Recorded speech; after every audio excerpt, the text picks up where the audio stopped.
there will be a reaction to an American pope. It's been seen as a radical choice. Disappointment perhaps from Asia and Africa, but the new pope is said to tick all the boxes. He's seen as moderate and centrist. He's a naturalized Peruvian, a missionary of the Order of St. Augustus. He's known for his solid judgment and was appointed by Pope Francis. He was trusted by Pope Francis, so is expected to follow his footsteps. His vision is reportedly very similar to that of the previous Pope regarding the environment, the poor and migrants, and supports key issues such as allowing divorced women to receive Holy Communion, but however has only shown mild support for the blessing of same-sex marriages. Of same-sex couples. He's conservative on church doctrine. Robert Prevost saw the overseeing and the selection of bishops, and that is a prominent role that has obviously elevated him to the papacy. Many will have hoped for more inclusive church. So Pope Francis's advances have been seen as divisive by many within the more conservative section of the Catholic Church.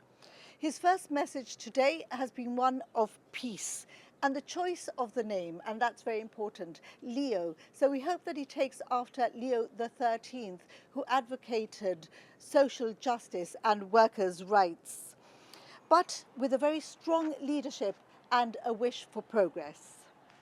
So we saw white smoke coming out of the Sistine chimney at around 10 minutes past 6, and this was met with loud cheers from everybody there in St. Peter's Square, the pilgrims who had wanted to see what was happening, and all eyes had been, of course, on that chimney because it's the only clue that we have had of what was happening within the conclave. So 133 cardinals were sequestered for the vote, and a two-thirds majority was needed. And one thing that's very, very important was how quickly it all happened. He was elected after only 4 votes. So this has shown decisive action, unification, and that is what the Church, many will argue, needs now, that unity, as well as a Pope who understands the shift within the Catholic Church, who understands that the world is becoming increasingly more secular. With the state of current geopolitics at the moment as well, this Pope is in for his fair share of challenges. So we're joined by the Bishop tonight, Bishop Carmel Zammit. Bishop Carmel, thank you very much for joining us, and I believe that you've met the Pope yourself. Yeah, when I saw his name, Provost, it's not a very usual name.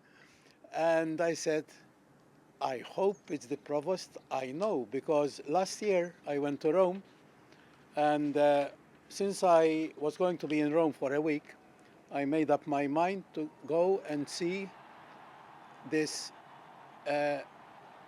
cardinal who was the head of the dicastery that nominates bishops. And as I was going to come to an end as a bishop here, I said I'll better have a word with him. So I went. I remember it was raining like anything on that day. I had to buy an umbrella when I arrived at the Vatican. Anyway, and I went in, he came in, and I assure you, because when you go to meet people like that, in a way, you are saying, let's see what he's going to be like. But he was so gentle. He was so humble, really. He gives you time to talk. He doesn't interrupt you or anything like that. He is really, really good. And I spent an hour with him, and I felt that he understood what I wanted to say. At the end, the end was something not funny, but he said, listen, he said, now you told me about Gibraltar, the difficulties that are there, about the bishops and the priests. He said, is there anybody you would like to mention? And I said, Your Excellency, that is your job. I'm not going to take it away from you. You decide who is going to be there as a bishop. What does the decisive action mean, the fact that he was chosen after just 4 votes? I think that the cardinals saw in him what is needed for today. He is a humble man, so that attracts people. He is a man who listens. That also attracts people. He is very intelligent. He led the Augustinian friars for quite a long time as their provincial in Peru. He was a bishop in Peru. So he has experience also of the sufferings that people go through in a place like Peru. We know Peru is not a rich state, people suffer a lot there. So he has the experience of those who need support. Leo XIV, as soon as I heard it, and I told the people before in one of my sermons, I said, look at the name and you'll know what kind of pope you have. Leo XIV comes after Leo XIII. Leo XIII lived about 100 years ago, but he did a revolution in the church when it came to social justice. He wrote the encyclical Rerum Novarum, new things. It was the modern age, industrialization, young people going to cities, etc. There was a lot of movement, but there was also a lot of abuse. And he wrote about social justice, having fair wages, having unions. He was the first one who suggested unions. So he really tried to leave an impact on the problems that existed in those days. And I think this one chose Leo XIV because he has in mind to try to do what his predecessor did, to be more on the social side, see what he can do. Pope Francis talked about the periphery, about those on the edges, This man has met them. He met them in Peru. So he's not going to abandon them. And I'm sure he'll continue on the lines of Francis. When Francis chose him to be the head of the Dicastery for Bishops, and also of the Latin American Church, the conference there, he used to lead it, he knew what he was doing. He knew what kind of man he had. So I am sure he is the right man for today.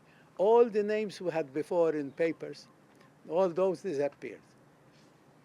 He was never mentioned, but they chose him. Like Pope Francis, he had never been mentioned before. No. Well, but Pope Francis was a bit different because when Benedict was elected, he was the second one. That was mentioned. So they already had a notion of Pope Francis when Benedict was elected. Then Benedict resigned, and obviously the cardinals there remembered what happened in that conclave. Do you think that decisive action as well, leads to unification within the Conservatives and the Liberals within the Catholic Church? I don't understand decisive action. You cannot be imposing. If you impose, you get a reaction.